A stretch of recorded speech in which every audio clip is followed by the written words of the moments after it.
Students, ఈరోజు debate ఇంకా elocution ఉంటుంది.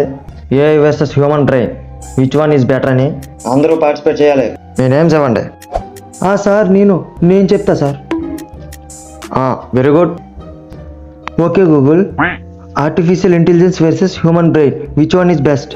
హలో సార్, మీ డౌట్ని క్లియర్ చేస్తా సార్. ఆర్టిఫిషియల్ ఇంటెలిజెన్స్ గొప్పదా, హ్యూమన్ బ్రెయిన్ గొప్పదా? ఇదే కదా సార్ మీ డౌట్. మిమ్మల్ని క్రియేట్ చేసిన వాళ్ళని మీరేమంటారు సార్? దేవుళ్ళు. ఎగ్జాక్ట్లీ, మమ్మల్ని క్రియేట్ చేసింది మీరే సార్. మీరు తోపులు సార్, మీరు తురుములు సార్, మీదే గొప్ప సార్. ఎంత మంచిదో వెళ్ళి అదే చెప్పండి సార్. సార్ ఇటు బిస్కెట్లు వేస్తున్నాడు రా, నువ్వు పడకరా బాబు. నువ్వు 6 7 సార్ ఎంతరా? చెప్పలేవు మరి ఎందుకురా నీకు సార్.